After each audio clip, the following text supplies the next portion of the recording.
Assalamualaikum warahmatullahi wabarakatuh. Selamat pagi, salam sejahtera untuk kalian semua.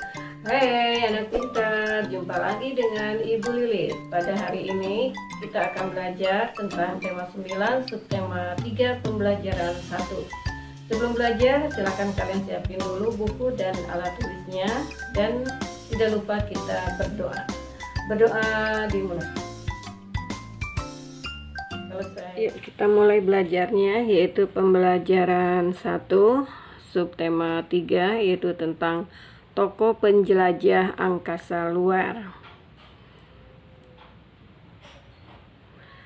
Perkembangan ilmu pengetahuan dan teknologi yang kita alami dan kita nikmati saat ini diawali oleh penemuan yang dilakukan para ilmuwan.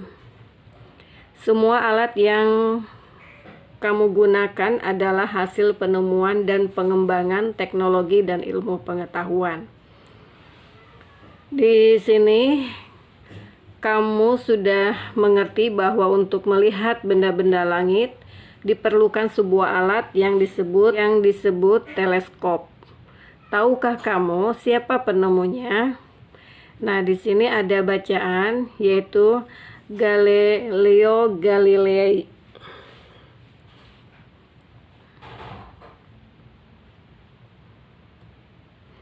Yaitu untuk mencoba dan membuktikannya. Pasti kamu pernah mendengar nama Galileo Galilei. Ia adalah seorang ilmuwan asal Italia, kelahiran tahun 1564. Sumbangan penemuannya tahun 1564. Sumbangan penemuannya memberi banyak pengaruh pada dunia ilmu pengetahuan. Galileo tidak selalu menjadi penemu, tetapi ia dapat menggunakan sebuah penemuan untuk menghasilkan penemuan besar lainnya. Galileo bukanlah penemu teleskop yang pertama, akan tetapi ia mengetahui tentang penemuan teleskop saat itu dari seorang pembuat kacamata dari Belanda. Ia lalu tertarik untuk mengembangkan teleskop buatannya sendiri. Lalu ia memanfaatkannya untuk melakukan pengamatan dunia angkasa luar. Pada bulan Maret 1610, Galileo mempublikasikan sebuah buklet kecil yang berjudul The Story Messenger. Buklet ini mengungkapkan beberapa penemuan angkasa luar yang menarik. Salah satu penemuannya Galileo saat itu adalah tentang bulan. Ia menemukan bahwa permukaan bulan tidak rata dan halus seperti yang digambarkan dalam puisi-puisi. Bulan ternyata dipenuhi oleh kawah dan gunung. Kemudian Galileo juga menemukan planet-planet yang lain, termasuk Saturnus yang memiliki lingkar seperti cincin. Dan juga dia menemukan planet Venus yang memiliki beberapa fase seperti bulan. Kemudian dia menemukan juga Jupiter ya, yang memiliki satelit sendiri yang tidak berputar. Kemudian dia menemukan teori ya. Nah, pada zamannya Galileo sempat dicerca dan ditentang berbagai pihak karena temuan-temuannya. Namun demikian pada akhirnya dunia mengakui peran besarnya terhadap perkembangan ilmu pengetahuan. Berkat penemuan ini, ia memperoleh sebutan Bapak Sains Modern. Dan ini merupakan bukti perannya yang membuka wawasan warga dunia terhadap ilmu pengetahuan, terutama ilmu pengetahuan angkasa luar. Nah, setelah kalian baca bacaan tadi, nanti kalian bisa menuliskan di tabel ini, yaitu penemu Galileo Galilei, kemudian dampak penemuannya apa ya. Kemudian di sini juga nanti kalian bisa membuat beberapa pertanyaan sesuai dengan bacaan yang tadi di atas. Nah, di sini ada salah satu manfaat yang ditemukannya, yaitu teleskop adalah mengetahui keberadaan benda-benda langit di luar angkasa. Penemuan ini kemudian diikuti dengan penemuan-penemuan lain yang menyadarkan manusia bahwa alam semesta sangatlah luas. Manusia memahami bahwa ada banyak galaksi di luar sana dan tata surya kita adalah hanya satu.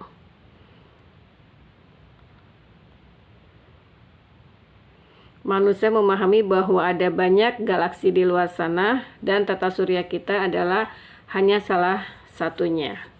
Nah, kemudian di sini ada bacaan yaitu tentang susunan planet tata surya berdasarkan orbit bumi.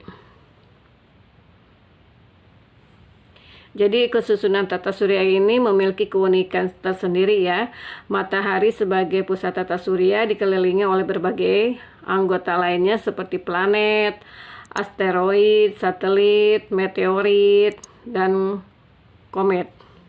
Salah satu benda langit yang menarik adalah komet. Komet merupakan salah satu benda langit yang memiliki inti dari batu dan air. Inti komet terbungkus dalam surai gas dan debu. Setiap kali komet mendekat ke matahari, materi-materi dalam inti komet akan menguap dan membentuk bola gas kebiru-biruan dan ekor yang berwarna putih. Materi tersebut terdiri dari debu sepanjang jutaan kilometer. Oleh karena itu bentuknya yang demikian, orang Yunani menyebutnya sebagai si rambut panjang yang dalam bahasa Yunani disebut kometes.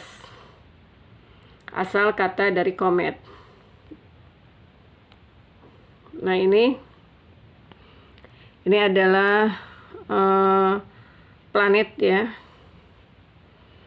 Ini bumi. Jadi semua langit di atas melakukan perputaran mengitari matahari sebagai pusat tata surya. Mereka mengelilinginya dalam jalurnya yang disebut sebagai orbit. Nah, berdasarkan orbit bumi terhadap matahari, terdapat beberapa planet yang berada di dalam orbit bumi. Planet-planet yang berada di dalam orbit bumi disebut dengan planet interior.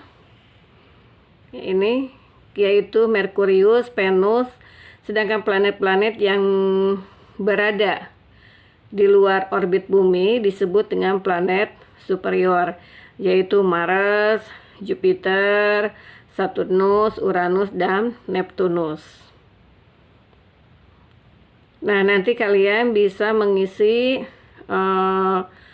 persamaan di dalam tabel ini, yaitu persamaan komet dan planet.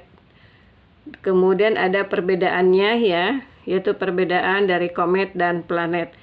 Nanti kalian isi. Di sini kemudian ada contohnya, contoh komet dan contoh planetnya. Kemudian setelah itu kamu nanti bisa menuliskan atau membedakan ya berdasarkan garis edarnya.